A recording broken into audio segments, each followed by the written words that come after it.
ગુજરાતમાં અત્યારે કોળી પોલિટિક્સ ગરમાયેલી જોવા મળી રહી છે અને એમાં પણ બગદાણા વિવાદ છે એ સમગ્ર ગુજરાતમાં ચર્ચાનો વિષય છે. એવામાં હવે આપણે આ રિપોર્ટમાં જાણવાનો પ્રયત્ન કરીશું કે કોળી પાવર ગુજરાતમાં કેટલો છે, શા માટે આટલું પ્રભુત્વ ધરાવે છે અને આવનારા દિવસોમાં શું કોળી મુખ્યમંત્રી પણ બની શકે છે. શું છે વધુ વિગતો જાણીશું વિગતવાર આ રિપોર્ટમાં. નમસ્કાર, આપ જોઈ રહ્યા છો ગુજરાત તક અને આપની સાથે હું છું સૌમ્યા. બગદાણા વિવાદના પડઘા સમગ્ર ગુજરાતમાં પડ્યા છે. 8 આરોપીઓના રિમાન્ડ છે એ મંજૂર કરવામાં આવ્યા હતા અને મંજૂર થયા બાદ હવે એ રિમાન્ડ પૂર્ણ થતાં તેમને પાછા જેલ હવાલે કરવામાં આવ્યા છે. અનેક ખુલાસાઓ ત્યારબાદ થઈ શકે છે તેવી પૂરેપૂરી શક્યતા વ્યક્ત કરવામાં આવી રહી છે. ત્યારે બીજી બાજુ નવનીત બાલદિયાને ન્યાયની માંગણી કરતા કોળી સમાજ હવે આગળ આવ્યો છે.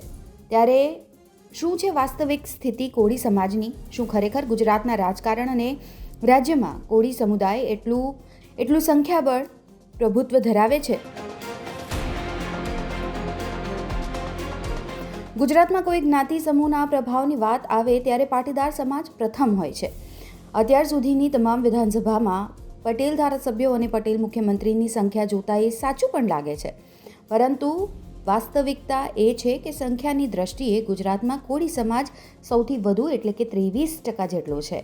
વિધાનસભાની આશરે 35 થી 40 બેઠકો પર કોળી સમાજના મત ખૂબ જ મહત્વપૂર્ણ છે. આ સાથે જ વધારે બેઠક સૌરાષ્ટ્રમાં અને 12 થી 15 બેઠકો દક્ષિણ ગુજરાતમાં છે. ગુજરાતના દરેક વિસ્તારમાં પથરાયેલો કોળી સમાજ જોકે ભૌગોલિક વિસ્તાર અનુસાર અલગ અલગ પાટાઓમાં વહેંચાયેલો હોવાથી એકજૂટ કદાચ નથી.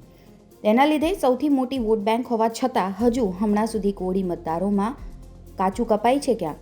પરંતુ છેલ્લા 2 દાયકાથી કોળી સમુદાયની રાજકીય જાગૃતિ અને મહત્વકાંક્ષા વધતી જોવા મળી રહી છે, જેની અવગણના આપણે બિલકુલ ન કરી શકીએ. કોળી સમાજ પરંપરાગત રીતે સાગરખેડુ હોવાથી દરિયાકાંઠા વિસ્તારમાં તેમની સંખ્યા નોંધપાત્ર છે. માછીમારી અને વહાણવટાના વ્યવસાય સાથે સંકળાયેલા આ સમુદાયના લોકો ખેતમજૂર તરીકે પણ મોટી સંખ્યામાં કાર્યરત હોય છે. આઝાદી પહેલાં શિક્ષણ અને જાગૃતિનું નહિવત પ્રમાણ ધરાવતો આ સમુદાય લાંબા સમય સુધી શોષિત રહ્યા બાદ હવે ઘણી તેમના અંદર જાગૃતિ આવી ગઈ છે. હાલ ગુજરાત વિધાનસભામાં બંને પક્ષોના થઈને કુલ આશરે 17 કોળી ધારાસભ્યો છે. રાજ્યના કુલ 8 જિલ્લા એવા છે જ્યાં કોળી મતદારો નિર્ણાયક ભૂમિકા ભજવે છે. કોળી મતદારોની આપણે વાત કરીએ તો ભાવનગરમાં 18%, સુરેન્દ્રનગરમાં 15%, અમરેલીમાં 12%, જૂનાગઢમાં 11%, પોરબંદરમાં 11%, નવસારીમાં 10%, વલસાડમાં 8%, ભરૂચમાં 7% છે. ત્યારે કોળી સમાજના અનેક ફાંટા છે. તળપદા કહેવાય છે, ચુમાળ વિસ્તારમાં ચુમાળિયા કોળી કહેવાય છે, પાટણ વિસ્તારના પાટણવાડિયા, દીવ ઉના પંથકના દિવેચા કોળી, ચોરવાડ માધવપુર ઘેડ વિસ્તારમાં ઘેડિયા કોળી કહેવાય છે, ભાલ તરીકે ઓળખાતા ધાંતુકા પંથકના ભાલિયા એમ કોળી સમાજ અને પેટા પ્રકારોમાં વહેંચાયેલો છે. એ જ રીતે દરેક વિસ્તારમાં કોળી નેતૃત્વ પણ અલગ છે. દરિયાકાંઠાના કોળીઓમાં પરસોત્તમ સોલંકી અને હીરા સોલંકીનો પ્રભાવ છે. જસદણ રાજકોટ વિસ્તારમાં કુંવરજીભાઈ બાવળિયા અને સુરેન્દ્રનગરમાં એક સમય કરમસિંહ અને સવજી મકવાણા ભાઈઓ તેમજ સોમાભાઈ પટેલ બિનહરીફ નેતા ગણાતા હતા. હવે નવી પેઢીમાં રાજ સોલંકી, બ્રિજરાજ સોલંકી અને વિક્રમ સુરાણી પણ મેદાનમાં ઉતરી ચૂક્યા છે. દક્ષિણ ગુજરાતના કોળી પટેલ તરીકે ઓળખાતા સમુદાયને સૌરાષ્ટ્ર કોળીઓ સાથે ખાસ જોડાણ કંઈ નથી. સૌરાષ્ટ્રના એક પણ કોળી નેતા દક્ષિણ ગુજરાતના કોળીઓમાં એવી કોઈ પહોંચ ધરાવતા નથી.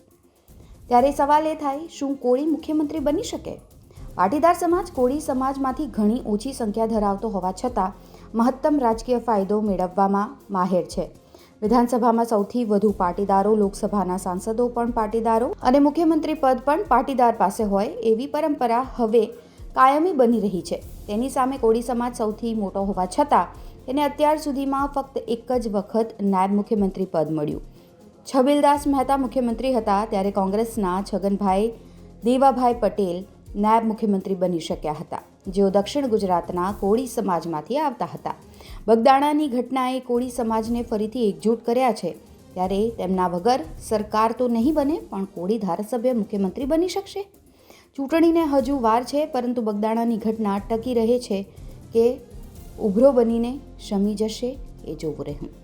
તો હવે જોવું ખૂબ જ રસપ્રદ રહેશે કે આ વિવાદ ક્યાં જઈને અટકે છે. આ તમામ વિગતો જે ન્યૂઝ પોર્ટલ્સ છે અને જે જાણકારી આપવામાં આવી છે તેના પર આખો આ રિપોર્ટ છે એ આધારિત હતો.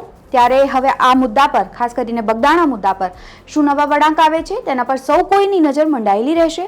અત્યારે આ રિપોર્ટમાં બસ આટલું જ. ગુજરાતના તમામ મહત્વના સમાચાર જોવા માટે અને જાણવા માટે આપ જોડાયેલા રહો ગુજરાત તક સાથે. નમસ્કાર.